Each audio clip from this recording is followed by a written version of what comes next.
Buenos días, un gusto estar con ustedes. Good Soy Carla, morning. It's a pleasure profesora regional de to bioética. be here with you. I'm Carla Sainz, Regional Bioethics Advisor for PAHO. PAHO's bioethics program is part of the Action and Intelligence for Health at PAHO.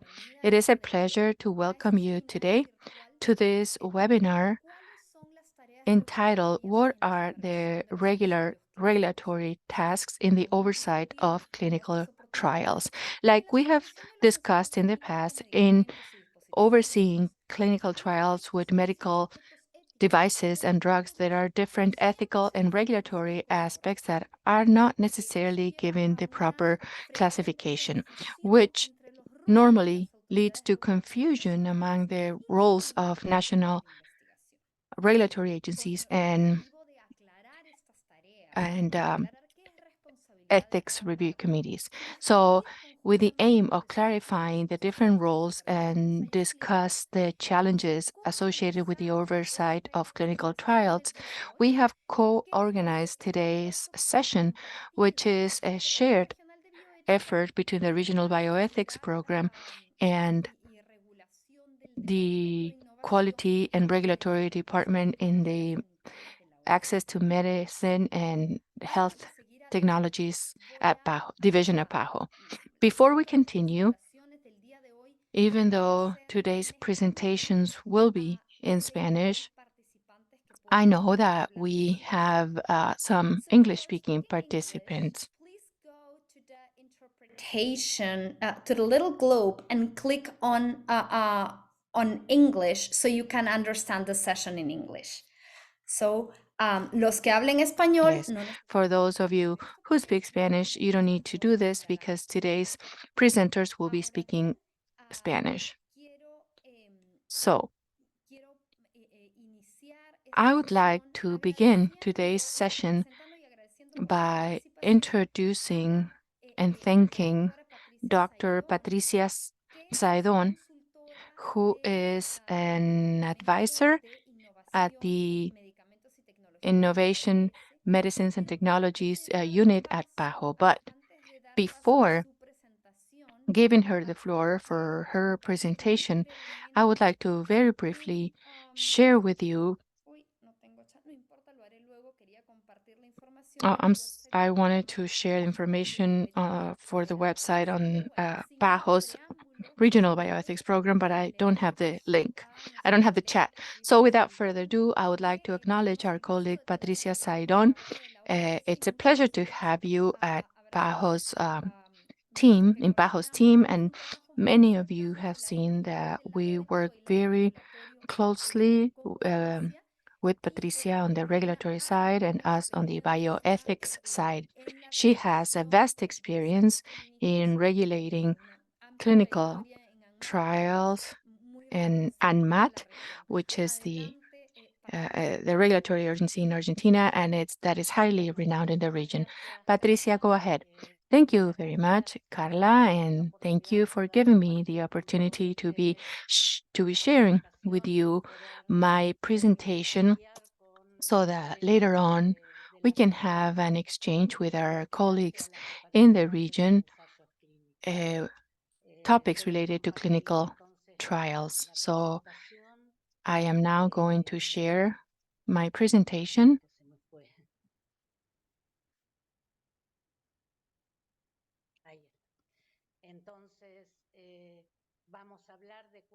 We are going to talk about the regulatory tasks when overseeing clinical trials. And let me begin by defining some areas that I believe we all need to have clarification on. And that is that clinical trials with drugs, with medical devices, is just one portion of health research, because health and research implies the systematic gathering of information in order to generate new knowledge from many other observations and interventions in addition to this one. For example, everything that has to do with altering the environment or through the collection or use of biologicals, personal data, or other types of records. This means that health research refers to the intention for knowledge to be able to be general in nature, and it also refers to uncertainty in what we're going to study. And this is done following a protocol. However, that protocol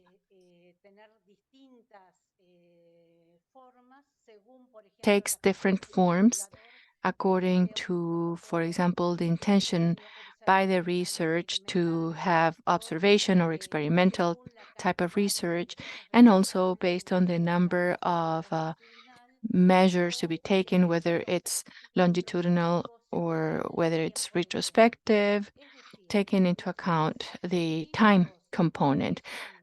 That is to say that experimental research, clinical trials are just this small portion, and clinical trials with drugs are also a small portion of clinical trials in general.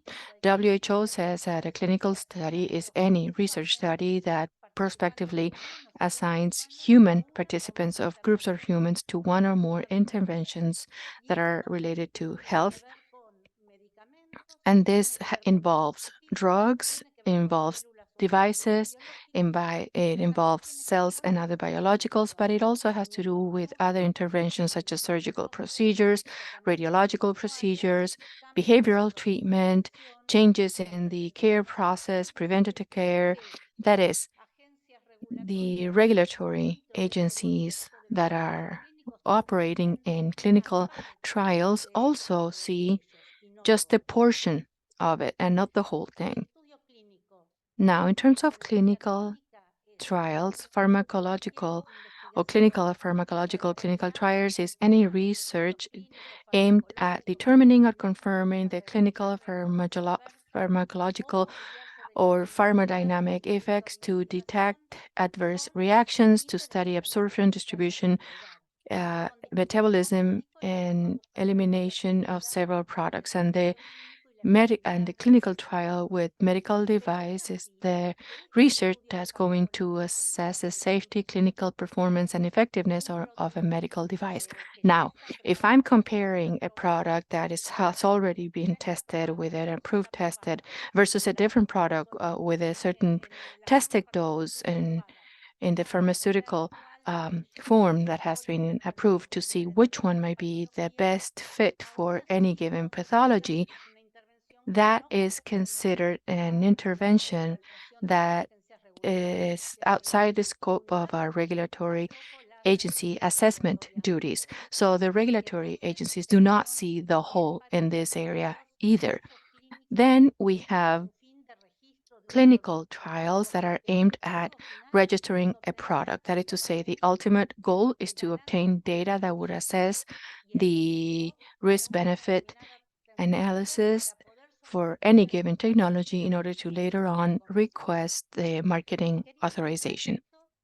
I wanted to highlight this because it's important for us to define the scope of what the regulatory agency is able to do. On the contrary, several of the trials that I have or studies that we have seen are assessed by the ethical review board. Clearly, clinical trials are necessary and indispensable to demonstrate safety and efficacy because, of course, we're not going to just buy by the opinion of an expert or doctor to define or decide what the best option is for any given option. But even if they are the best way to prove efficacy and safety, we could not determine them just based on one single study. That is why it's important to, in addition to assessing the clinical trial itself, we look at the development plan that we have for that product. That is, not to focus only on the clinical trial itself, but also have a broader idea of what the overall development plan is for that product in order to be later on assessed for approval.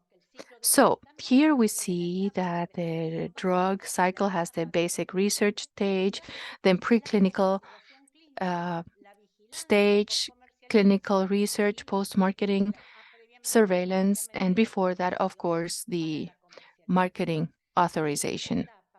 So in that clinical research stage, number 3, we have different phases. We have the research phase, which is another concept that we need to take into account. Those research phases, that is to say, the phases that come before authorization, and those are phases 1, 2, and 3, do not necessarily have to do with the timing when clinical research takes place. It doesn't mean that phase 1 always takes place at the very beginning. Yes, for the first time in humans, it's done at the beginning, then followed by phase 2 and 3. But there are several phase 1 studies, like you see there on the screen.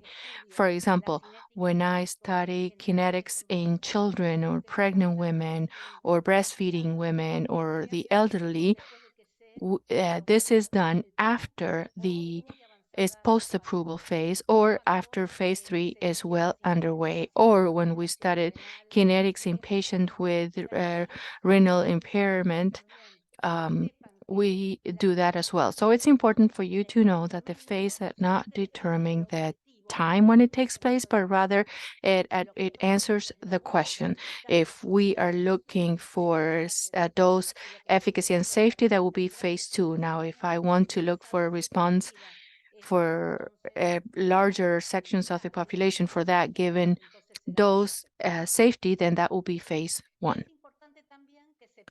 It is also important to know that Latin America, in several countries in the region, does not follow the same sequence, because oftentimes we do not receive the entire research plan. Many times in our countries, we just receive an isolated protocol that is part of the research plan. For example, a phase 3 protocol. But a product sometimes may have 50 study protocols behind its development plan in order to, get to the regulatory approval. And I also wanted to mention that here I mentioned this example for FDA, but the same happens with the European medicines. Once the preclinical trials are submitted and they are submitted to FDA to pursue approval of what was going to be called IND, all of that data on preclinical trials or synthesis, purification, etc., are submitted, and the FDA will let me know whether or not I can start human testing. What you see in yellow diamonds on the screen are meetings that take place during the FDA or EMA development process. So you can see the first yellow diamond at the beginning, right before phase 1, and you can see another one when phase 2 concludes. In those so-called meetings, the regulatory agency discusses what the protocols they desire are, what type of design they should follow, what are the final outcomes that are sought, what inclusion or exclusion criteria are followed, what sectors of the population will be treated, etc. That way, when in our region or our countries we receive the protocol, that discussion has already taken place. And that is why it's important for us to have protocol standards, because since all of this is done globally, clinical trials take place globally before approval, and oftentimes they are multi-center or multinational research studies. uh, those discussions have already taken place with other agencies. So it's very important to, first of all, know what the final proposals are, and then we have to see whether or not our countries agree with that or not, and have the corresponding discussion. But also, it's important to have protocols by pathology, by population affected by that pathology, so that we can have a consistent set of rules that we want for each case.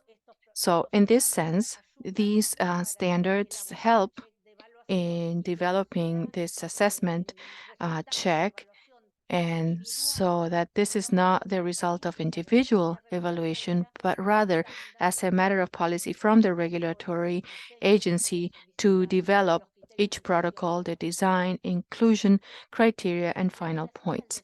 In terms of development timing, here you can see for all pathologies, currently it's 10.9 years. That is to say, since the patent is good for 20 years, about half the time of that valid period is taken up by developing a research product.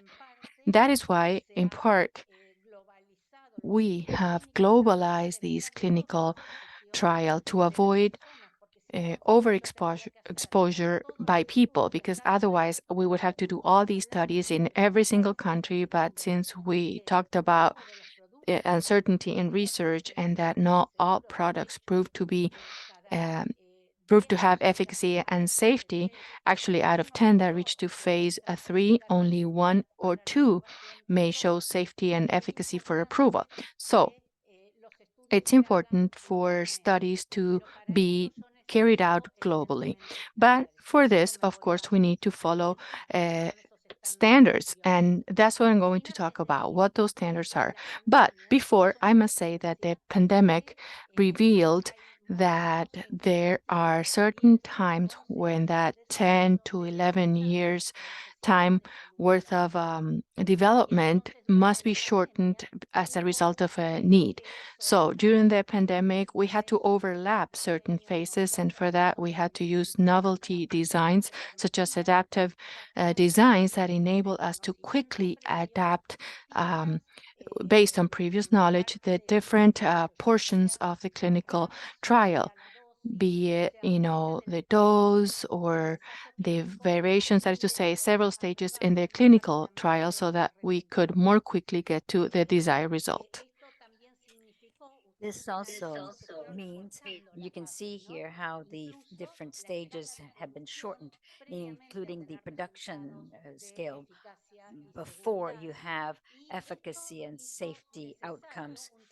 This meant that it was necessary to do a joint effort between researchers, sponsors, the ethics committees, and the regulatory agencies for the purpose of coming up with a mechanism for decision making as soon as the decisions occurred. So, as we said, it was necessary to have standards to ensure that the medication is developed, registered, and demonstrate efficacy and safety and are of high quality throughout the world, so that I can accept the data from a study that took place in another country. So, the, as we said, this also avoids the overexposure of the population. And today, in those populations that have specific or very unique characteristics or ethics, there are some guidelines that tell you how to read the results of those studies without it interfering in the assessment of the efficacy and safety of the product. So these standards need to define the glossary of terms. In other words, how to design, how to register, what has to be registered, in what cases, and how you analyze the studies. It's very important to keep in mind that if we are part of a global study, it's very clearly that we understand the international standards so that we are consistent with what other countries are uh, doing. And there are many standards. For instance, there's the Pan American Network for the Harmonization of Pharmaceutical Regulations, the Red PARF, and the Group of Good Clinical Practices uh, issued the Document of the Americas for Good Clinical Practices, which was an important document for all of the regulatory agencies because many of them based their forced good clinical practice standards on that document. And one of the strengths of this document is that many agencies, when the document came out, did not have a system for inspecting good clinical practices. And the document contained a whole chapter on how a country in the region could begin developing a good clinical practices sector, what procedures need to be followed, and what that sector had to do to follow good clinical practices.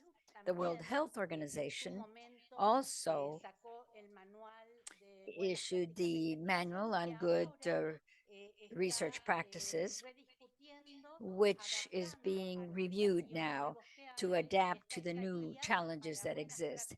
And we have, therefore, this guide for best practices for clinical trials, which is open now for public consultation. So I invite you to go to the public consultation to make any contributions you may have. And finally, the the International Council for the Harmonization of Technical Requirements for Pharmaceutical Products, which is referred to as the ICH, includes observers and members from many regulatory agencies across the world who are, and in the Americas, as regulatory members, we have Brazil and Mexico, but also Salvador, Cuba, Argentina, and Colombia. And then we have the PARF network, as you can see at the bottom, as an initiative for harmonization. And then we also have the World Health Organization. So this is a global effort that discusses many aspects in the development of medication, but in the specific area of clinical trials, IC, they prepared the ICH E6, which is an international standard, the most updated, to create a specific, complete studies to avoid repetitions in time and to follow the same standard for everyone. These are the guidelines from 1996. Clinical research became much more globalized. There's much more complexity now in clinical trials. There are also many new technologies from the electronic CRF and electronic records, many intermediaries. How you diagnose patients is very different from what occurred in 1986. So we then, the ICH prepared guideline ER2, which talks a lot about how to handle quality. It focuses on quality. And for that, it also talks about centralized monitoring of the sponsor so as to determine what are the risks that have been detected, which could diminish the validity of the study. It talks about new technology. It talks about the validation of electronic systems. And it talks a lot about supervision of the researcher. And it has a whole chapter on the sponsor where it gives it the responsibility for identifying the risk at the systemic level and at the level of the clinical study itself, and that it assess this risk. What are the errors produced? What would be the impact of those errors on a clinical trial? It must control that risk. What are the acceptable risks? And which risks or which extreme measures must be taken so as to ensure these risks never occur again? And then a contingency plan, and finally, it has to communicate and report all of this. It's very important for all of this to be in the legal framework of each country. And finally, we are now, ICH now 3 is being discussed, which would introduce a system for quality management based on risk. And it focuses on quality and integrity of the data. And for that purpose, there's a whole chapter on how systems and electronic data systems operate, and it uh, gives greater emphasis to the informed consent process as a process itself, and it also emphasizes on the safety reports that the sponsors must uh, provide to the regulatory agency. There are other ICH guides that are relevant for the regulatory agencies and for the ethics committees as well. It, they have to do with ICH8, E8, for instance, that has to do with the design. What are the critical factors in a design for each step of the research phase? And there's ICH E2A on handling security data. And then there's a guide that speaks about specific populations, for instance, pediatrics, geriatrics, and there's E9 on statistical principles for clinical trials for medication.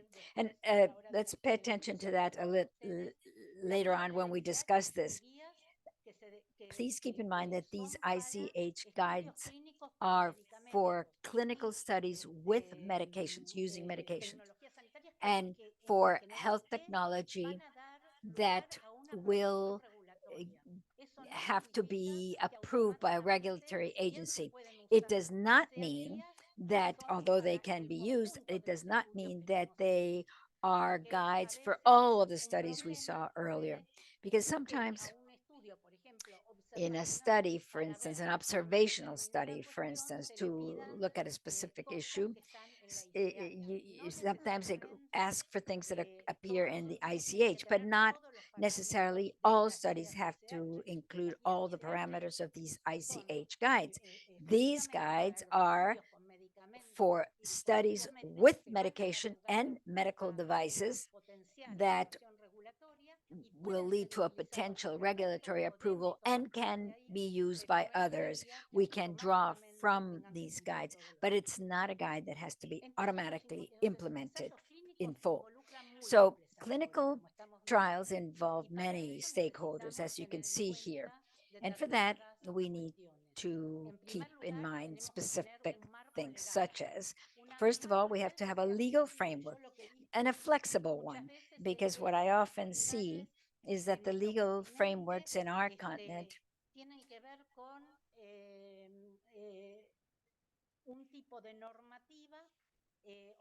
include rules, regulations, or laws, for instance, laws that are very often difficult to change as progress takes place, as new things arise. So we have to keep in mind that there could be a law, but you also have to remove provisions or resolutions that would make it easier to uh, adapt to progress as it occurs. You also need to have a law with the technical and administrative and human resources available to be able to properly assess those clinical studies, do the follow up and the inspections. And we need to have a solid research ethics committee that are properly supervised by the health authorities. Thus, in the health authorities, we also need to have a structure uh, for the purpose of accrediting and supervising those committees. Clinical trials also need to provide public information through the implementation of resources, and the sponsors need to have a system for guarantee and quality control based on risks, and the researchers have to be trained on good clinical practices. All of this, best clinical practices, this is what is needed, the proper framework needed to properly supervise a clinical trial. So this health authority within the regulatory agency has to have the legal authority to authorize, supervise, oversee, and determine the clinical trial. It should be able to define what we mentioned at the very beginning today, that scope for application. I've seen many standards in this region where the scope applies to all clinical studies, but the reality is that the regulatory agency must focus on the clinical trials that will lead to the registration of a medication. And finally, it must include several things such as what will be the elements in the researcher's manual, what will be the protocol, what will be the informed consent that will be presented, which essential documents before, during, and during the research that the both the researcher and the sponsor of the study need to have, what kind of amendments need to be presented, are they substantive, or if they're not substantive, do they need a presentation? What are the responsibilities of the investigators, the research committee, and the regulatory agency, and all the documentation that is required in order to begin approving the clinical trial? We must keep in mind that when we're talking about the responsibilities of the sponsor, another mistake that is commonly made is to think that the monitor is not part of the sponsor. The sponsor delegates functions, but never responsibilities. So the monitoring and activity carried out, although we may have a chapter on the organization of research by contract, it is the responsibility of the sponsor. And they need to define what safety events have to be reported in what time frame, and everything that is done. How are they going to assess the good manufacturing practices? How are they going to manage, and what is the responsibility of each of the stakeholders, the researchers and the sponsors, in the handling of the product? And what will be the governance and the procedure by which they will authorize importing and ensure that what they actually say is going to be imported is imported, and under the conditions that they state they will be imported. And finally, you need to have a mandate to undertake inspections and clear procedures for supervising the investigator, the clinical study, how the inspection will take place, how you will communicate this inspection, and how it will be carried out. And finally, the potential measures that will be adopted for inspection. The ethics committees must have a legal framework for there to be a legally binding national document that is consistent with international standards on clinical research, such as SIOMS. Now, let's talk a bit about some key stages. And then we can talk about the uh, network supervision. The key stage in the presentation is the assessment of the clinical trial. So there you'd have to see what is the plan for the development of the product, what non-clinical studies preceded and what clinical studies preceded. Has the product been developed under good manufacturing practices? Do the protocols have the design to achieve the goal proposed? And are the researchers and centers appropriate for that protocol that is going to be undertaken? What will be the follow up? What is the safety or any detours or progress reports made, and the results? Verification, making sure that that data that I will use to allow approval are data that are credible, verifiable, precise, exact. And for that, it's very important to have inspections pre-study, during the study, and post-study before the regulatory approval is granted. And finally, the assessment of the data to approve the product. This means that the agencies that are the smallest are going to have to interact with other sectors that have responsibilities in this, in order, for instance, in order to follow the safety, to work with the pharmacovigilance sector, and to verify in customs that the product was imported in time, in the form, and as it was stated, with the sector of those agencies that verify that. They also need to interact with the registry sector when they grant approval to make sure that all the data was obtained for the trial. So the ethics committee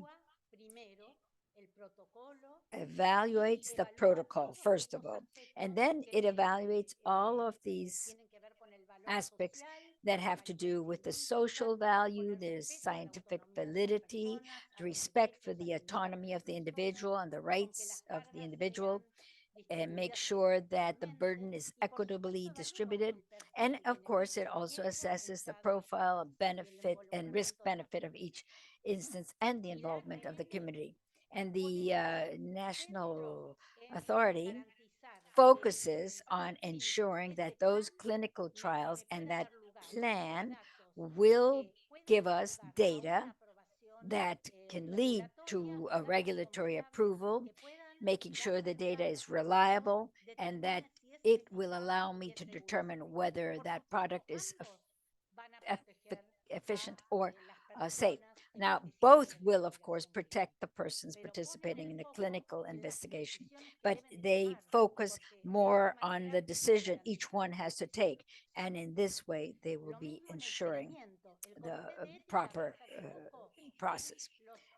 In follow up, the ethics committee will look at the adverse events that occur in the population of the clinical study, in the care being given to the volunteer, and any perceived risk at any stage. The regulatory authority will also look at the risks, but more on the risk benefit of the risk of the to see if this change this plan has to be followed out. Should there be changes, amendments, if the criteria for inclusion or exclusion should be changed, or whether the study needs to be strengthened, or whether we need to add certain parameters to the risk mitigation plan that was originally presented by the sponsor. And finally, in verification, the ethics committee will focus on ethical monitoring on all the issues that have to do with, for instance, did the patient understand the research, how they felt during the research, and the national agency will focus more on the data is exact and clear. The focus of the authorities to determine whether the data that arises from this and will lead to approval worldwide does exist, is exact, it's honest, it was done under best clinical practices, and that there was supervision based on the risks, and that this was done by the sponsor. Now, to conclude, at all levels, there has to be transparency without undue influence, also appropriate funding, also communication of decisions, and also decision review mechanisms in order to achieve transparency. We also must have process maps because this is a highly complex activity with a lot of players involved. So there has to be joint procedures, for example, from the different sectors that are involved in any given activity. They need to be in communication with each other. And for example, if there's a country where a portion of the study is reviewed by one agency and another part of the study is reviewed by a different agency, then they both need to have procedures in place to establish how communication will exist between those two in order to be efficient. There also has to be a definition of goals and timeframes. And finally, from the point of view that this is again a globalized activity, but also highly complex that has changed dramatically and that needs a combination of expertise that focus on different areas, there has to be harmonization in the region as well as reliance agreements to accept harmonization or acceptance or assessment from other regulatory agencies. So that is also something that we need to work in the future. In conclusion, clinical research is a highly complex activity that involves multiple actors, and clinical trials with drugs and medical Devices are currently done globally, and therefore we need to follow international ethical and regulatory standards. Oversight requires that all tasks be performed without overlapping and understanding the ultimate goal of these tasks. This is up to the committee to do. Some tasks will be joint and some would be up to the regulatory agency. Now, if there's overlap or something missing, then things will be left out. Thank you very much. Thank you, Patricia.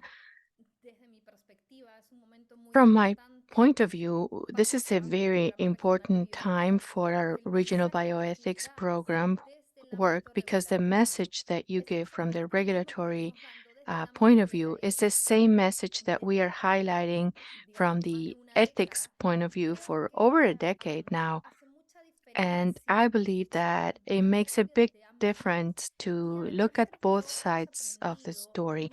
And I also believe that during the pandemic, we all learned that we have not only the opportunity, but also the obligation to work in a more coordinated manner between ethics committee and national regulatory agencies.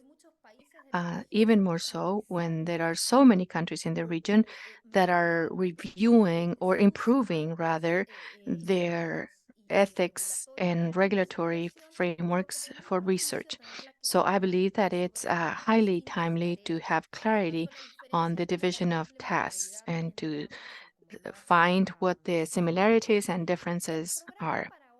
Now, the idea is to now have a series of comments especialistas. Entonces, vamos a from tener different specialists. So van a ofrecer sus comentarios desde el ámbito de la ética y we're otros going to hear comments from some specialists on the ethics side, whereas other experts will give their point of view from the National Regulatory Agency's point of view.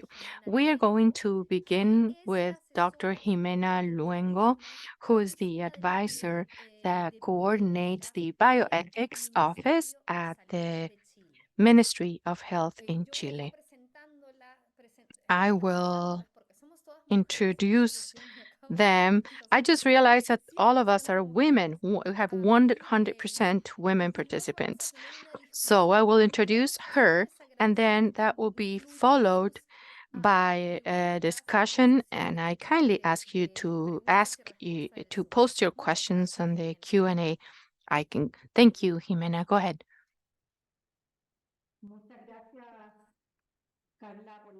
Thank you so much, Carla, for this invitation. And thank you to the PAHO program that focuses on bioethics because it gives us an opportunity to review these highly important topics in our region. I would like to thank Patricia Saigon for her presentation. She was very clear. It was very orderly, and it enabled us to have a comprehensive vision of how complex clinical trials are and the number of actors that are involved and specifically the responsibilities that each one of them have. Since we have a lot to cover and I have limited time, I have my timer here so I don't go over the time. I would like to go back to something that you mentioned about scientific ethics reviews. And I'm going to only refer to 4 things, understanding that maybe during the questions and answers, we may be able to get into further details. The first topic I would say is that our countries in the region have different realities in terms of our scientific ethics committees and who they report to and who regulates them. In the case of Chile, scientific ethics committees must be accredited before the health authority in order to have their certification that they meet all the requirements in order to assess clinical trials from the biomedical point of view. In spite of that, there are ethics committees that, even though they focus not on necessarily on biomedical aspect, they have requested to be accredited by the authorities in order to make sure that they follow certain quality standards in their work. So,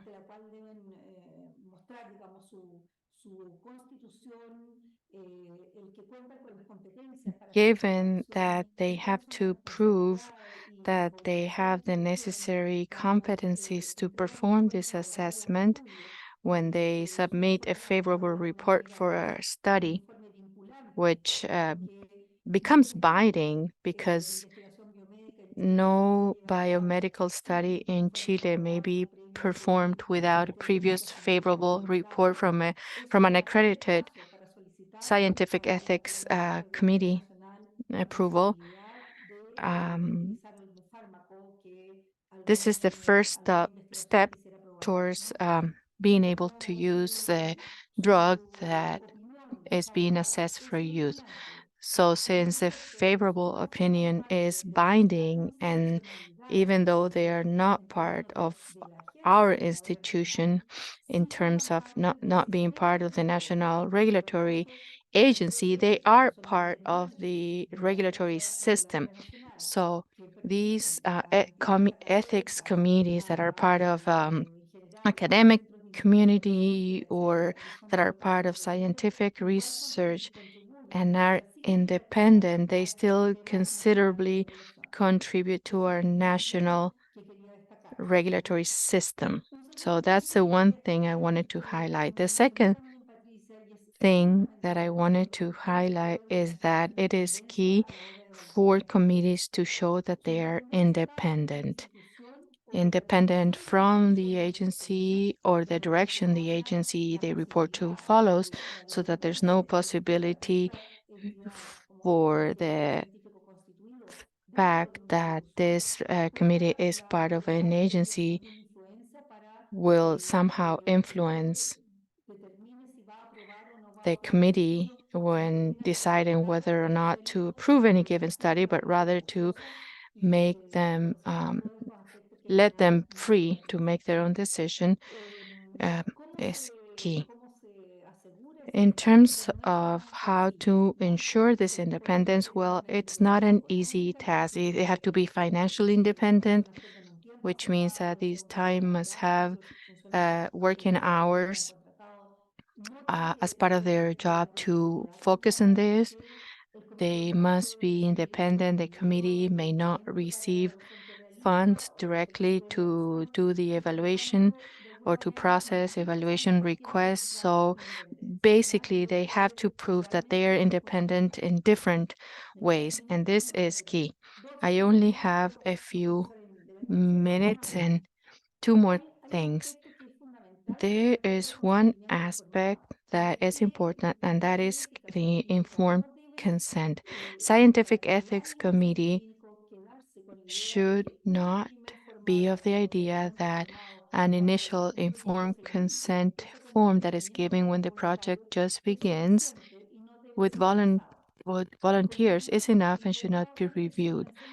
The informed consent for clinical trials must be re-given at different points every time new information comes about, because new adverse events are reported, and maybe we know that the impact will not be significant, and or that it might make sense to discontinue the study.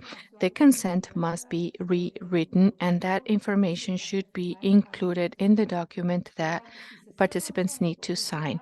So if there's new information or new events are revealed, the participant needs to be informed and renew their consent. And the final thing that I wanted to mention before moving on to the rest of the discussion, in general, what we promote is for clinical trials to have a favorable report and to be given authorization for 1 year. So it has to be an annual organization. We know that sometimes they could be for 2 or 3 years, but the important thing is that on a yearly basis, the lead researcher submits their annual report to the committee and to certify that the study was carried out following best clinical practices and to confirm that all adverse events were reported in due time. And then based on all of the information, the committee can authorize the rest of the research or to give a new informed consent form or whatever the case may be. The way in which clinical trials are performed is clinical. Not everybody has funds to perform an on-site visit, but we can invite the researcher to let us know how their study is playing out. And finally, you need to be able to rank any clinical research project as higher risk or lower risk. So we can request like reports rather than annually every 2 months or 3 months, depending on the risk level the research project represents and whether the members of the research committee consider that it's highly risky. So I don't want to take much more time so that my fellow panelists can present, and thank you very much. Thank you so much, Jimena, for giving us information on the Ethics Committee perspective in Chile. Now, I would like to give the floor to Cindy Paola Pulgarin, who coordinates the work on the Food and Drug Regulatory Agency in Colombia, INVIMA. So, Paola, go ahead.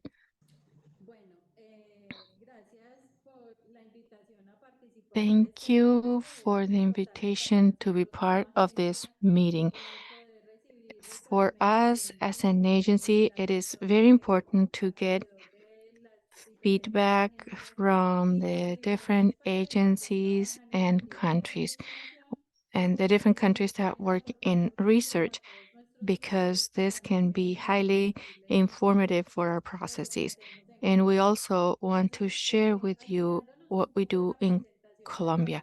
So going back to the presentation we just had, in Colombia, the clinical research group is made up by 13 members. We focus our processes and procedures on two big work areas. The first one is that in Colombia, we have a best clinical practices certification. What does that mean? It means that before any research center begins performing studies with drugs in humans, we pay a visit to make sure that certain components are in place. And if they are, then we certify them. So we have a regulatory framework, which is a resolution from 2008 that gives INVIMA the necessary jurisdiction to pay these visits, which is a previous control before any clinical trial takes place. During those visits, the ethics committee, the research team, the pharmaceutical team, the clinical lab, that is to say, the entire quality management system, both for the research center and cross-cutting, informs, checks whether that center is part of a hospital center, for example, and the responsibilities of the sponsor. Now, this certification is valid for 5 years. So every 5 years, the certification holders must request a renewal visit so that we can go and make sure that the components that were initially assessed are still in place. But in addition to that, if over the course of those 5 years, any administrative change occurs, or for example, a new medical service will be included that was not part of the assessment before, they can submit a revision to the certification, and this is done in paper. Some merit a new visit, for example, when the research center changes locations or whether the pharmaceutical center will change or the lab will change. Our second major component is related to the clinical trials that we assess. In Colombia, our regulatory framework says that no research center may begin a clinical trial unless authorized by the health authorities. So we have a monthly schedule where we receive the clinical trials during the first 10 months of each month. We put together a schedule based on those requests, and then the evaluation team is divided into two teams. One team of doctors that assess the clinical component of the study that has to do with the methodological design, safety information, clinical trials that or preclinical trials that may exist, informed consent, policies, and manuals. And on the other hand, the other team of clinicians and pharmacists evaluate everything that has to do with the research product in terms of manufacturing practices, stability studying, labeling, everything that is related to agencies and research teams. And in addition to that, as part of the clinical trial approval, we handle all of the import and export processes that are related to the study samples and supplies so that they do not need to be reprocessed within the unit. When the two teams have assessed both components, we all meet, we do a study assessment that allows us to take a joint decision on whether we approve it or reject it. If we determine that more information is required, then we issue an administrative order and the user has up to 60 days to respond. And then, according to that, we have received in this year more about 120 new clinical trials. Last year, we received about 85, and this has allowed us to have an increase of 30% in the new studies. We have another important tool that we've used this year, which is the report of adverse events through the platform. We have applied it to the products that are post marketed, but this year we reached an agreement with the suppliers and we're using it for the clinical studies, which will allow us to have more efficient processes for following safety over the long term. Thank you.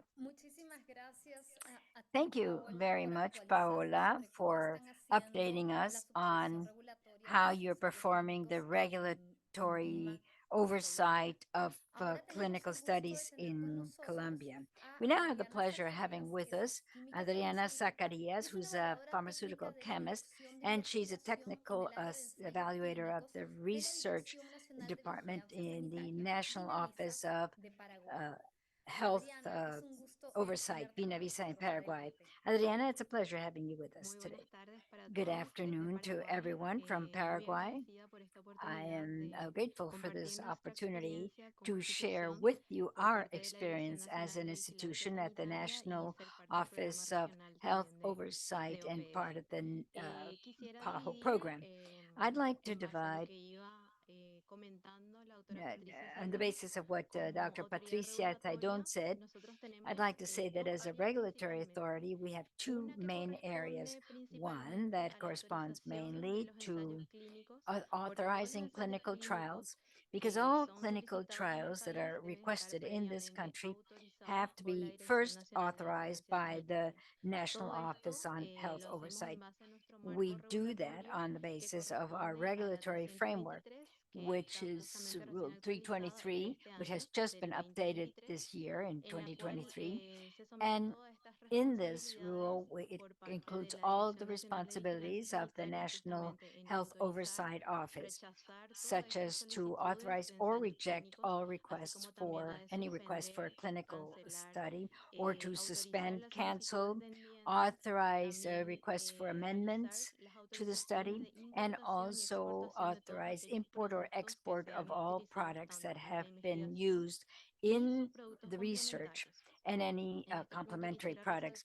And here I'd like to mention that any product that enters the country is only authorized uh, after oversight by Inavisa. And the reason is that all lists of products that have been requested actually correspond to the amounts that are used in the research so that they can be authorized for that purpose. Also, there is oversight of everything that has to do with good, best clinical practices. As a regulatory authority, we have established three subphases. One that has to do to before the protocol is approved. A second one that has to do with the authorization by the research center to make sure that all conditions are present to allow research to take place. And the third phase, which is the authorization for the research team, where we determine that the researcher has the expertise necessary to perform the research in the area and he wants to research. So that's the first thing that is done in terms of authorizing a clinical research that is done in the country. But another function of Inavisa, one I'd like to go into greater depth, has to do with the accreditation of the research in ethics committees.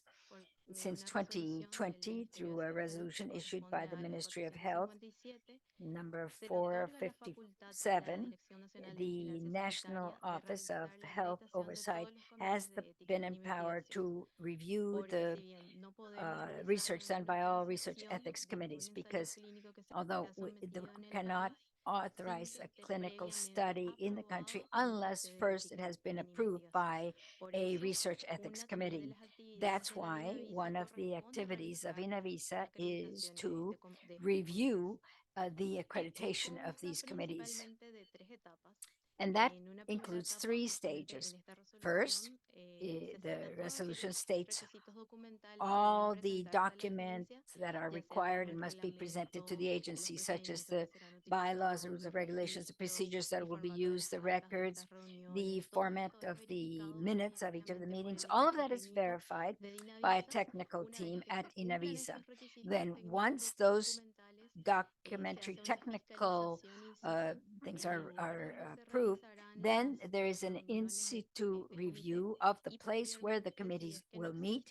And if there is no other non-compliance, then they issue a final permit that is reviewed by our national project, where it gives a list of all the members of the Research Ethics Committee, and this is valid for a 2-year period. But there can be amendments or changes to, say, the name of the members or to the site where they will meet. All of this is part of our activity to ensure the safety and ensuring the well-being, the ethical monitoring. One other thing I'd like to mention is that we have done this together with all the research accredited by Inavisa. Also means that we have oversight of the ethics committee, and we try to prepare separate reports to the ethics committee and ours, but ours is much more complete in terms of ethical monitoring and oversight of good practices. Thank you.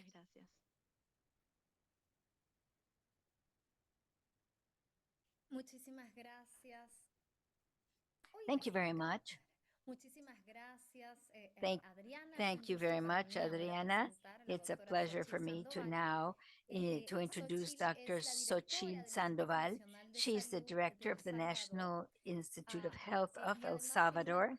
ha sido And hace mucho tiempo ya for some la time now, presidente del Comité she has Nacional been de the Ética e chairman of the Investigación en National Salud. Committee on Ethics in Así que tiene Research, mucho in Health tiempo Research, contribuyendo and con la she has OMS. Adelante, been Xochitl. contributing to PAHO for many years now. Muchas Go gracias. ahead, Buenos días. Es un Xochitl. placer estar con Thank ustedes. you. It's a pleasure Agradezco to be esta with you, and invitación I a thank comentar you for this este tema tan invitation to importante, tan comment on this very trascendental important como es la topic, tarea regulatoria the such as relacionada the con la regulatory supervisión de los ensayos task of clínicos. supervising and Ahora, desde el overseeing otro lado, clinical trials. desde la Rectoría Now, de la Investigación from en the Salud, desde el perspective of Instituto the Nacional guidance of de health Salud del research Salvador, from the National la Institute of primera Health in El reflexión que Salvador, tengo es my first thoughts una are pregunta más bien. rather a ¿Cuáles question. son los principales What are the desafíos main regulatorios que challenges, the enfrentamos main los investigadores regulatory challenges that en la we realización researchers face de los when ensayos clínicos carrying y out a cómo clinical trial? están And evolucionando las regulaciones para how abordar are estos regulations desafíos? changing to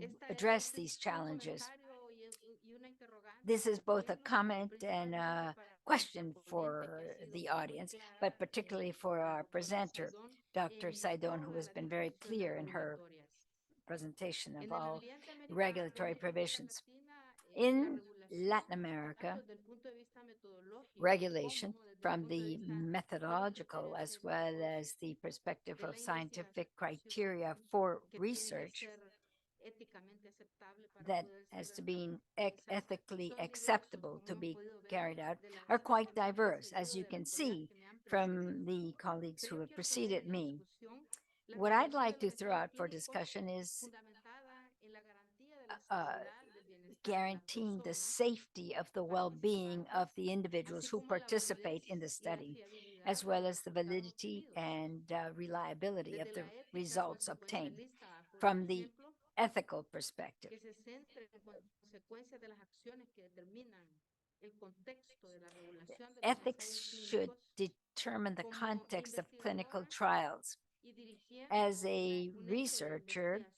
and en un as país, the head of a research siento lab in my en el deber country, moral y ético I de have the realizar esta moral and perspectiva, ethical obligation to ética analyze that consecuencialista, ethical en la que la consequentialist regulación de los perspective, ensayos debería tener where en the cuenta regulation of posibles trials consecuencias, should take into account any tanto possible positivas como consequences, negativas, both de positive llevar a and cabo negative estos estudios, consequences, pero también when the identificar studies are la carried out. regulación And also, we need pertinente to a have cada realidad. Por regulations un that are lado, es relevant to importante each considerar el reality. potencial For beneficio instance, we que need to puedan tener los consider any ensayos possible clínicos. benefit of a clinical La trial intervención en los ensayos clínicos and para el avance del conocimiento uh, médico y el bienestar de because la clinical salud, trials are pero el important for desarrollo de nuevos medical tratamientos, knowledge, sin progress, and for embargo, health. también es crucial But para evaluar y these are minimizar los also posibles important to riesgos evaluate and de minimize any manipulación de los possible risks and participantes. harm Y esta es una suffered cuestión de by reflexión a patient. constante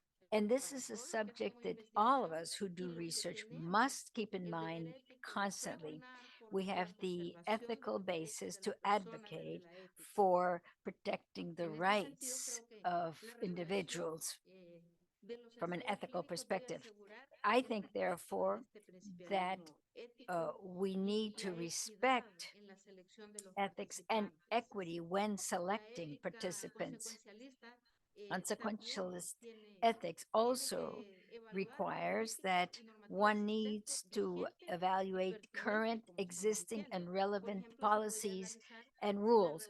For regulaciones instance, you actuales may están want to logrando analyze whether un current equilibrio regulations adecuado are providing the entre proper fomentar la balance innovación médica between y encouraging proteger a los medical innovation participantes. and protecting Ahora tenemos, por participants. ejemplo, Now, for motores de instance, búsqueda we con have search inteligencia engines artificial que accompanied by ciertamente artificial aceleran nuestra intelligence, which, capacidad de yes, análisis definitely para accelerate our la ability to investigación, analyze pero también in research, el but mecanismo de it protección we need to que pueda make sure tener we o have a esperar capturar mechanism por to inteligencia protect that artificial data debe de ser generated motivo by de artificial reflexión intelligence. ética. And we should think En about the resumen, la ethical regulación results de of los that. ensayos In clínicos sum, the debería ser assessment of abordada clinical desde la trials perspectiva should ética, be addressed from an ethical consecuencialista algunas perspective, veces, que consequentialist considere sometimes, tanto los posibles and consider both possible benefits for allowing the study to develop, but also the risks that are associated with such a study.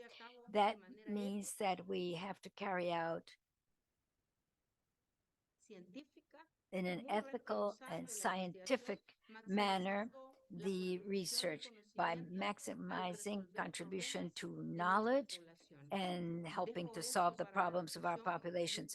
I threw this out for discussion. I think it's a very interesting topic, and thank you for the invitation, Carla. Thank you very much, Sochi. Thank you very much, colleagues. I'd like now to invite my colleague, Sara Caracedo from the National Bioethics Program. She will be moderating the discussion. We now have 20 questions in the chat, in the question and answer section. Sara, I think all of you are familiar with Sara. So she will be try to combine several questions into one in order to save some time. As you can see, many of the questions are for Patricia, but Sarah will say a bit more, but if somebody in the panel wishes to respond or contribute, please turn on your camera and Sarah will call on you to respond. So go ahead, Sarah, please. Thank you, Carla, for the presentation, and thank you to all the panelists. Perhaps we should all turn our cameras on so that we can have a dialogue. As Carla said, there are a lot of questions, and I've tried to combine them by theme. I hope I've done a good job. And perhaps the first question is the one that has to do with the preclinical phase. And the first question is, does the National Regulatory Authority, or should the National Regulatory Authority have any power competence over the preclinical phase before the study actually takes place? Patricia, maybe you could give us some information on this, and then I'll go to some of the sub-questions in that same area. Go ahead, Patricia. Your mic is not on, Patricia. Thank you. One of the questions that the National Health Authority needs to determine is whether the preclinical information, not just the preclinical information, but all the data about the non-clinical studies that have been done by the sponsor are enough to justify beginning a clinical study. Because what happens is that since these studies are global, many of our national health authorities base themselves on a decision that has already been adopted by, say, the FDA or the EMA. But we need to have the capacity to study those preclinical clinical information and data, because there are cases, few, hopefully there'd be more, but there are developments that occur as a result of something done locally. For instance, certain vaccines that have been developed at the regional level. So we have to have the capacity, the National Health Authority has to have the capacity to assess those studies, preclinical studies. That, not only look at the studies, but make sure they have taken place under best clinical practices. Both things need to be looked at. Thank you, Patricia, for that clarification. I think at one point you mentioned something about pre-study inspection. Is that tied to what you just mentioned? Well, yes, there are inspections that can take place pre-study. For instance, if I'm going to do a clinical study on bioequivalency or bioavailability or a phase 1 study, very often the regulatory authority needs to go to the place, the center itself, to see that it complies with the requirements for that phase, and therefore accredit that center for the early steps of phase 1 or bioequivalence availability. What is done before the study takes place is precisely to determine that the study will be taking place according to good clinical practices. And in countries, for instance, in the US and the European Union, many of the inspections are done post study when there's going to be a regulatory approval. So the centers that they look at those centers that will have the greatest impact for approval, and they go visit them and make sure that the data received by the health authority are credible data that could lead to regulatory approval. So the inspections can do take place in the research center itself with the clinical researchers or by the sponsor pre, during, and post study. Thank you. And finally, perhaps to have a few examples, because this ties to the visits to the research center that takes place before the study is carried out, and which I think Paola mentioned in her intervention. There are now some questions. How do you make those visits to the research center in order to authorize them and grant them the permit to carry out the clinical study? So I don't know if Adriana or Sochi or Paula would like to say something. Paula. Any center that wishes to participate in these clinical studies and want to be pre-certified, make a request of the Health Agency for a certification visit. We then schedule it and the team goes to the research center. That team includes minimum 3 people, a pharmaceutical chemist to review all the that has to do with quality and pharmaceutical products, a bacteriologist which looks at the clinical laboratory, checks it, and the ethical committee, and a doctor who looks at the investigating team and looks at the quality. And they if there is to be a renewal, we request that they do it 1 month before certification is required, and that they request a visit for a renewal 1 month before. The sound, her sound has broken up, so I can't hear what she's saying. There is no, the sound is, we, the sound was impossible to interpret. Thank you, Paola. Do you hear me well? Because there seems to have been a breakdown in the sound when Paola was speaking. Okay, let's now move on to the second group of questions. And these have to do with the work done by the ethics committees. What is the difference, if there is any, between oversight and analysis of the scientific validity done by the regulatory agency and analysis and scientific validity done by a research ethics committee? Patricia has talked about some tasks that are very well divided, some that overlap, and some that complement one another. What is the case of the analysis of the scientific validity of a clinical trial? Before giving the floor to the committee members, I would like for us to go back to one thing. In our countries, we receive one specific trial, and this makes us lose sight of the fact that the health authority looks at the development process for any given product. So it's not just about analyzing that one specific study, but rather to analyze it in the context of everything that came before it and what the overall proposal is in order to develop the product and ultimately issue a regulatory approval. This is very different from what the ethics committee is doing, which doesn't look at the overall process. Then, of course, the methodological and analysis should be the same, but regulatory agencies, because of what I said, of these meetings that are held with the FDA and EMA and the authorities in China and other countries, it's important to take into account that when we receive that protocol. That its design has been previously discussed, and it's very hard to change it at that point. So we are faced with an all or nothing position. So we need to analyze what the proposed designs are, because there's specific designs for each pathology, and see whether or not we approve it or not, approve them or not, or whether we want to introduce changes before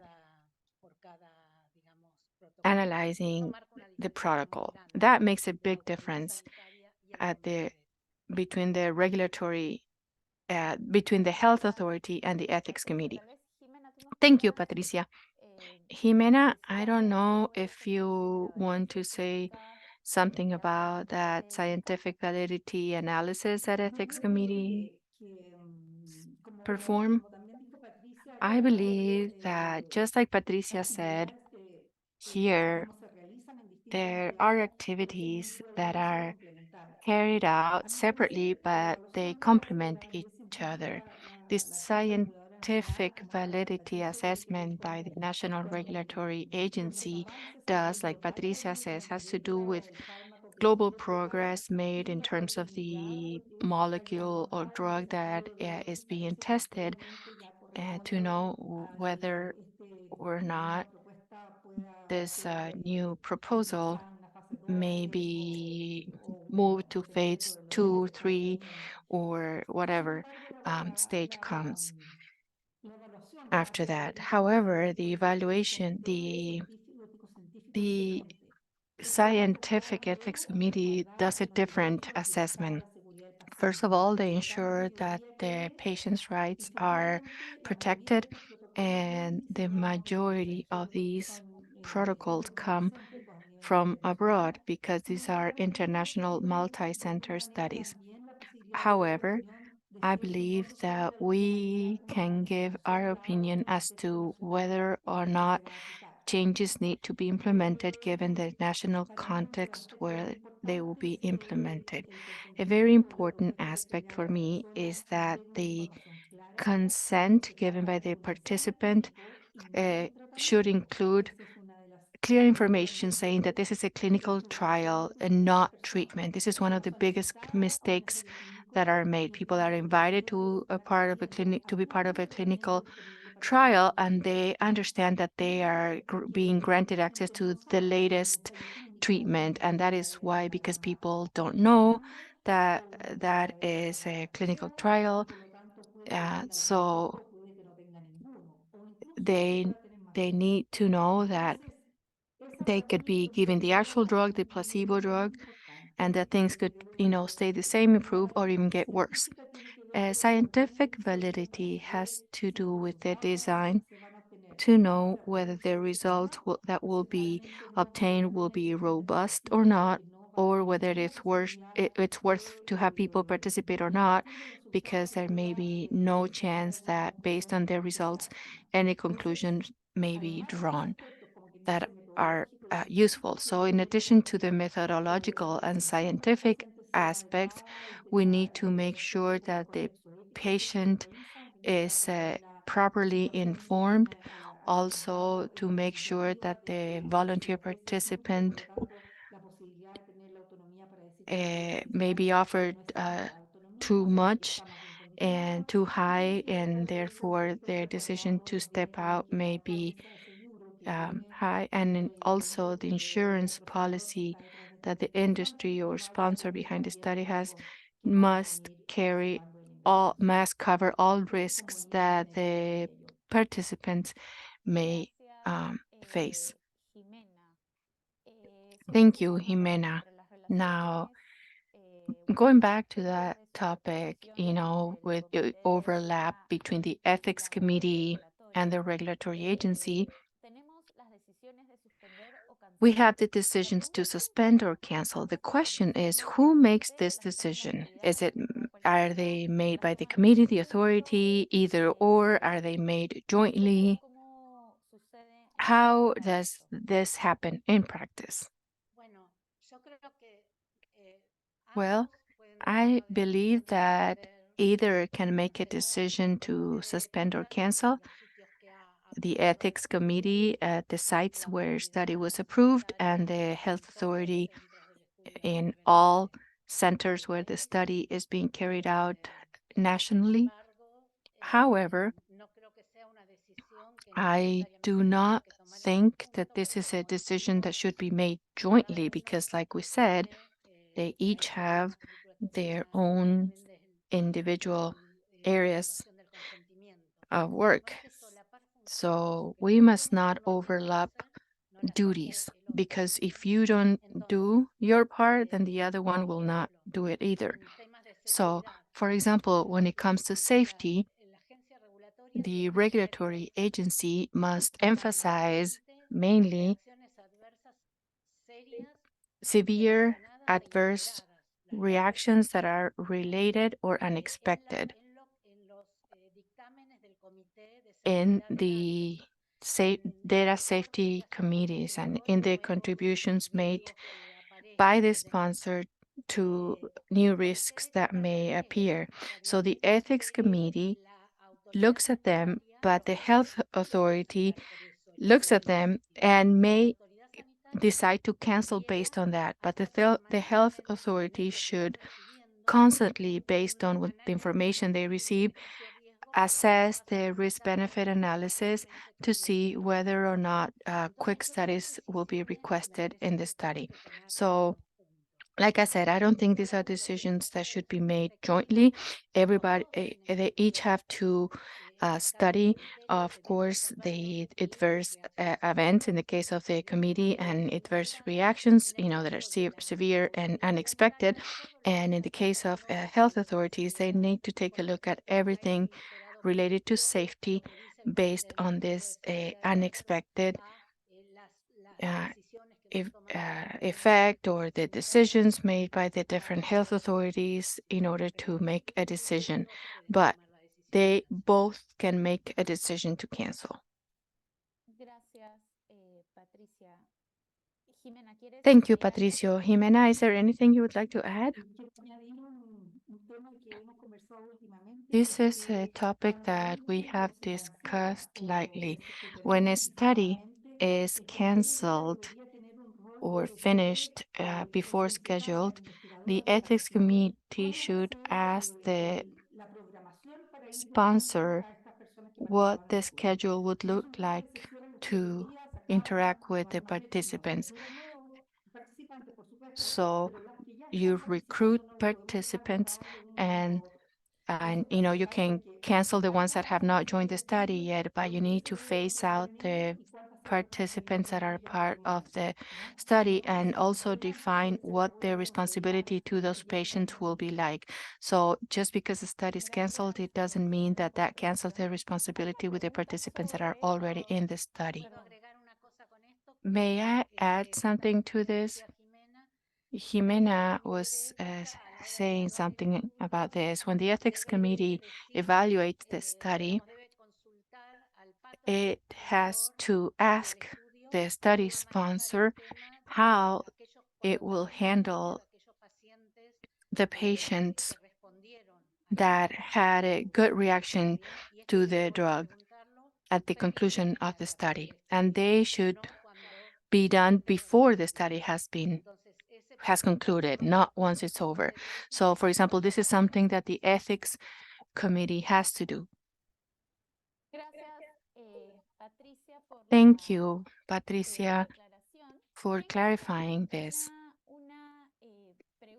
Now, I have a question here about interference by the regulatory agency in the informed consent. But this leads to a broader issue, and that is what competency does the national regulatory agency have in ethics issues such as informed consent that can make us think about what the relationship should be like between the committees and the regulatory agency.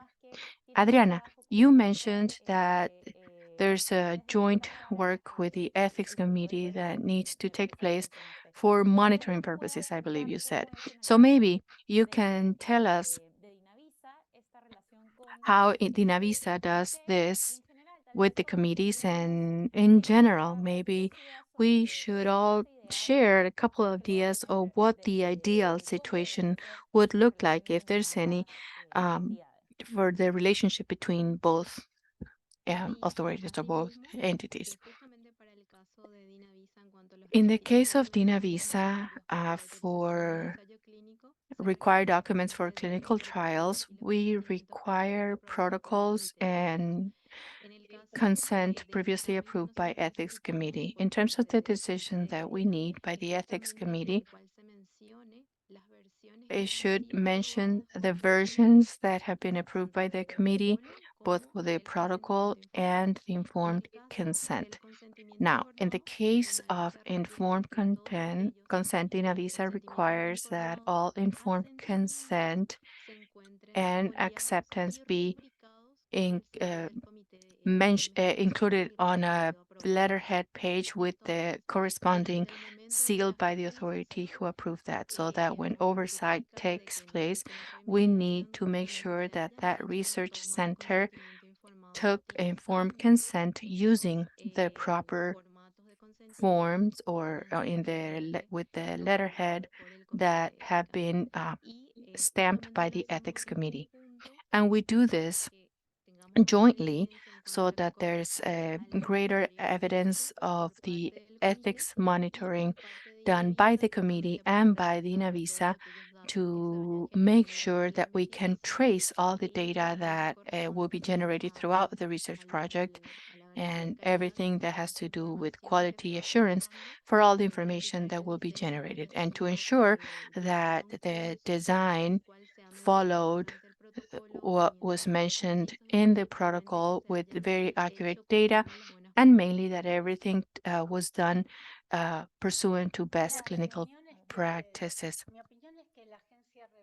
My opinion is that the regulatory agency oftentimes takes a paternalistic role.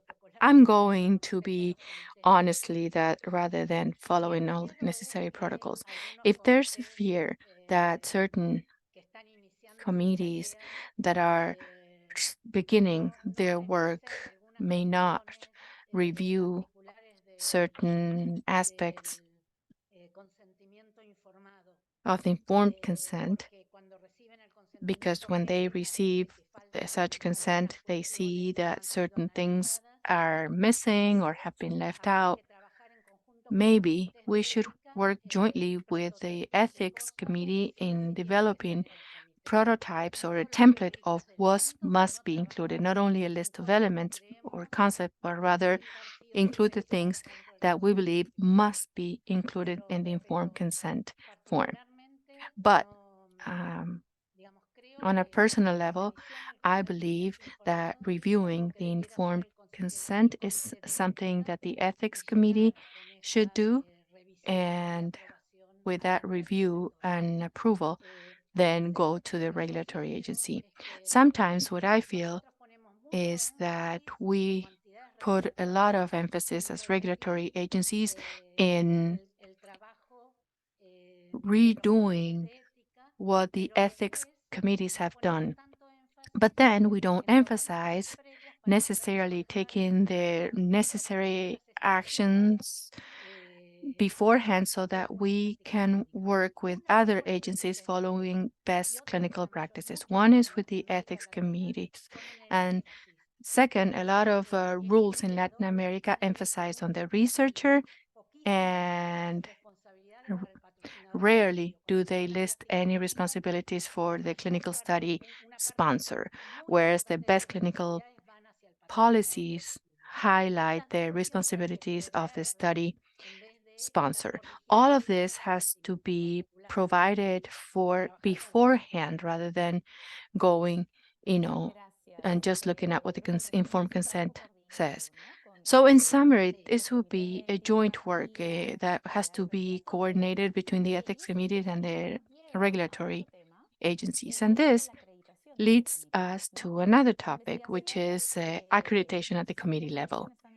Research systems are based on trust and reliance. And one of the ways to ensure or to promote the capabilities of these committees is to make sure that they are accredited following international ethics standards.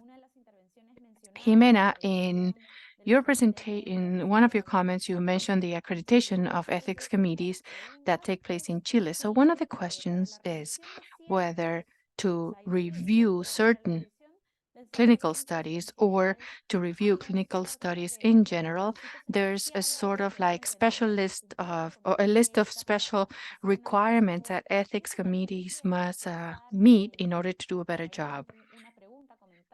As a result of a question/comment that we have here on the chat, makes us think that for certain complex methodological designs like adaptive models, ethics committees sometimes do not have the necessary expertise.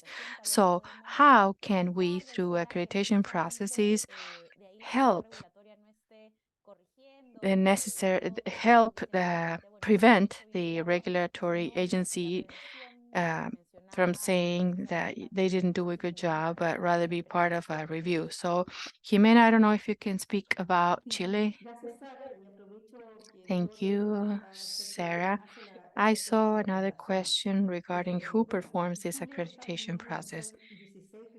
In Chile, Chile is divided into 16 regions. There's a long, narrow country, and each region has their own Ministry of Health that is part of the Subsecretariat of Public Health, that in turn reports to the Ministry of Health. In each of these 16 offices, there's a person in charge of accrediting the scientific clinical trials. And this office works in direct coordination with the Ministry of Health, which I lead, and we are in constant communication. Actually, this week we have a national meeting to review accreditation standards and determine whether there are regulatory gaps that must be closed in order to have regulations that are up to date as we see new research ethics challenges. At the beginning, I said that scientific clinical um, research centers must be accredited because they must have some members that are versed in best clinical research practices.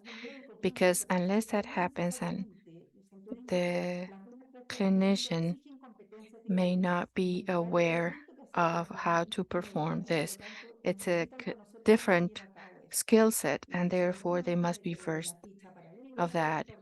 You need to have better ways of recording people's backgrounds. There has to be a commitment with the physician researcher. There has to be a screening process, admission process, etc. And that's why we need to have someone versed in those topics.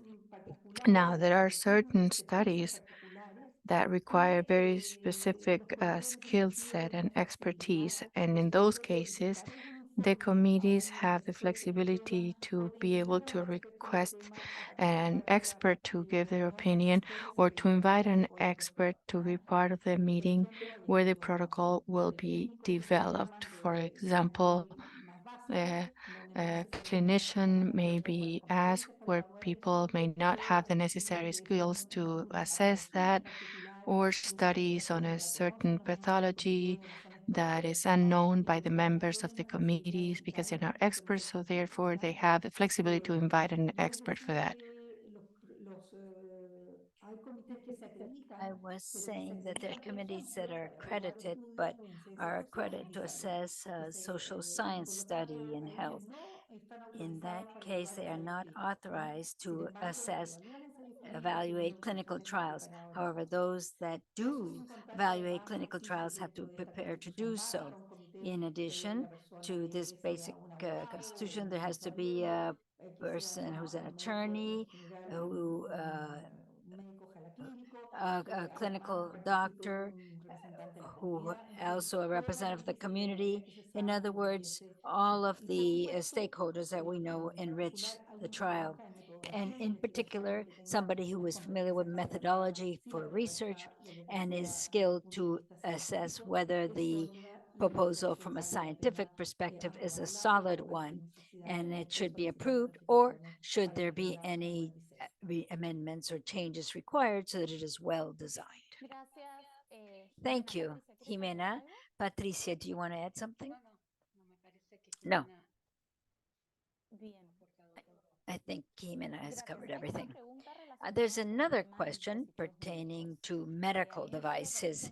At the beginning, Patricia, you differentiated between clinical studies overall or clinical studies for pharmaceutical products or medical devices. The question is, do you think there should be different regulations for clinical trials with medical devices specifically in view of the level of risk of each device? Since it seems, or the question is, if you were to apply good clinical practices, wouldn't you need to have a different view of pharmaceutical products from medical devices when doing the study? In my opinion, that's why I spoke about flexibility, and we have to start thinking about flexibility in our standards.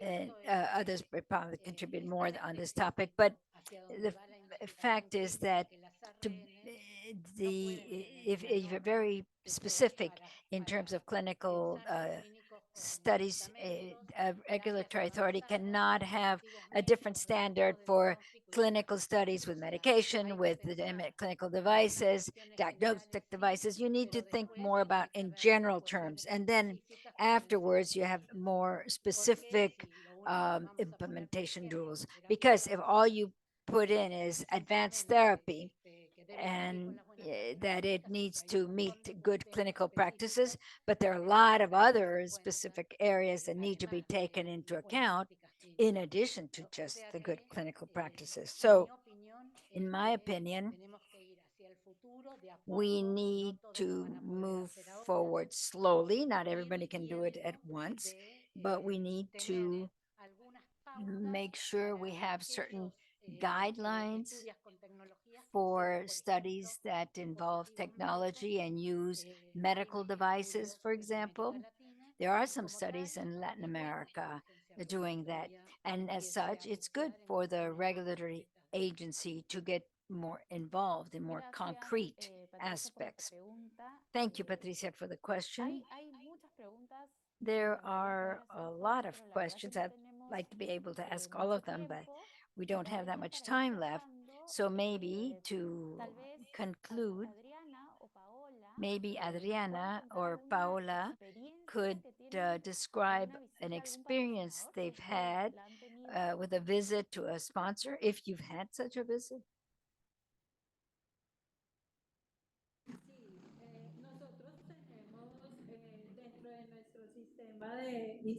Within our inspection system, we do make a series of visits with the sponsor, and we do it in two ways.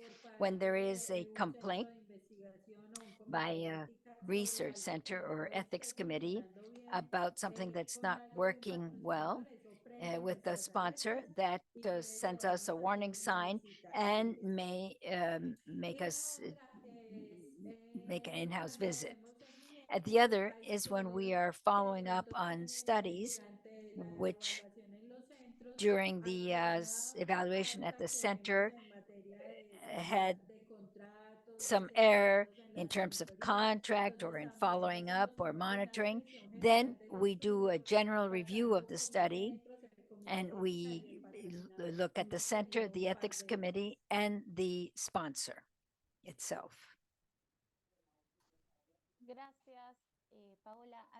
Thank you, Paula. Adriana, at Inavisa, have you visited a sponsor? Sí, justamente sobre ese Yes, punto. on Y that al point, yes. patrocinador en sí aún todavía no lo hemos tenido que No, habilitar we por have not reglamentación, porque had justamente a nuestros visit to a patrocinadores sponsor under the new regulations normalmente because son todos del usually extranjero. our sports Si bien sponsors hasta la are fecha abroad. todas to date, all oversight we've done is done at the research center where the clinical trial is taking place. So, oversight of the sponsor per se, we have not yet done that. I'd like to add that in addition to inspections of researchers and sponsors, it's very important in our countries to make sure that the rules, the legal framework includes the responsibility of the sponsor and that this be consistent with ICHRE2, which lays out very important responsibilities of the sponsor. And also, because very often the sponsor is not located in the country, but it does have a representative in the country. And that representation, the documentation we have for that representative lays out what is this responsibility of each.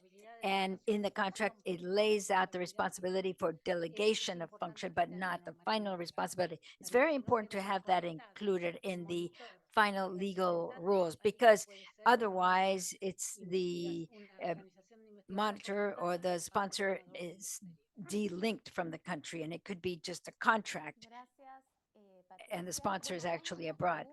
Thank you, Patricia. There's a lot of questions about the ethics committee, such as what should be the relationship between the ethics committee and the regulatory authorities.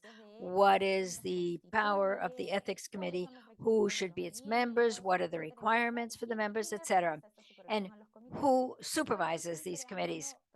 Which is a perfect segue to call on Carla and thank her, all our panelists enormously for their participation and all the questions that have been asked. We will save those for those that haven't yet been able to answer today. Thank you, Sara. Thank you, dear colleagues. Now comes a surprise. I'm going to share with you a slide, but before doing so, while I'm putting it up,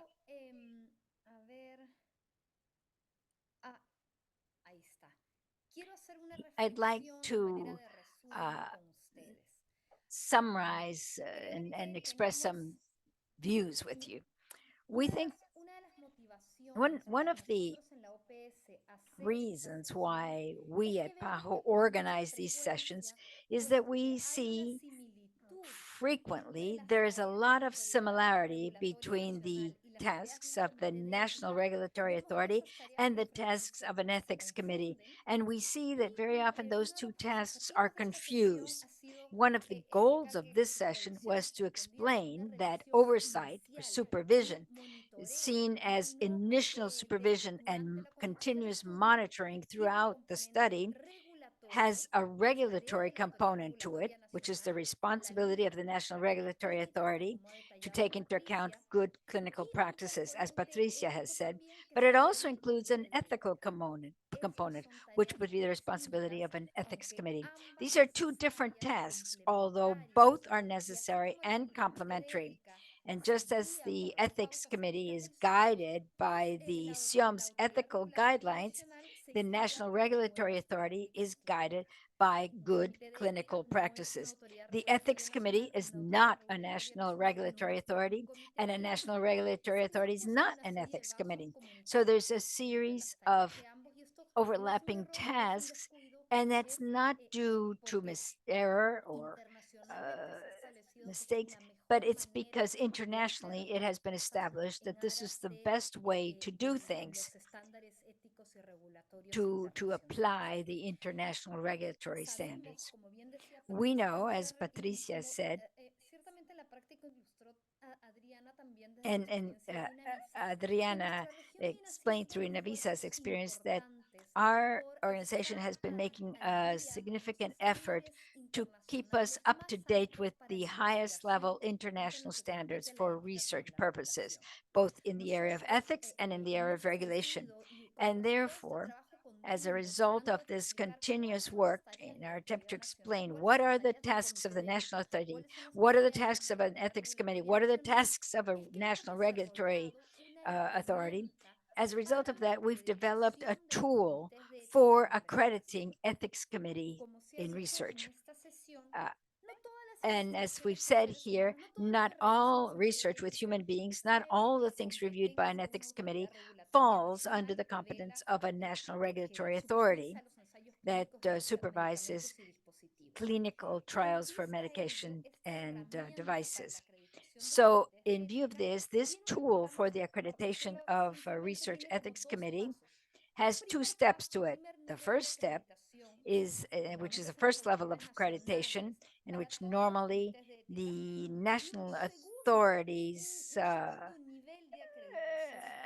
accredit the ethics committee. And then there's a second level of accreditation for those ethics committees that are going to review clinical trials of medication and medical devices. So this tool is in the process of being completed. It is ready, and I'd like to thank some of the panelists who have participated in the review of this document.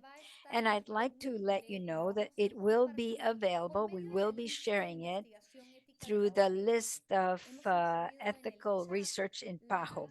In the chat, you will see the link to subscribe to this list. And in that red QR code that takes you to the web page of Bioethics of PAHO, you will see there, if when you get to that website, you'll see the link for signing up on this list if you wish to receive information. It is through this list that we will be sending a link to the recording of this session, both in Spanish and English. So the red is the listserv. Because of the COVID-19 experience and the fact that that experience has led to greater coordination and communication between ethics committees and the national regulatory authorities. It has shown us that it's not only in emergencies that you should proceed this way, but also in non-emergency situations. We now need to coordinate more between our parties. That's why I'd like to share with you PAHO's publication to catalyze ethical investigation during an emergency, which is the blue QR code. Both publications will appear in both languages. The web page is also available in English. And in fact, the publication of how to catalyze research investigation during an emergency is available in Portuguese. It's in English, Spanish, Portuguese, and French. And there is an executive summary as well as specific guidance for the health authorities and the ethics review committees. So I invite you to visit this webpage of the Regional Bioethics Program at PAHO and subscribe to our listserv entitled Ethical Research. And also look at the other publication catalyzing research during an emergency and be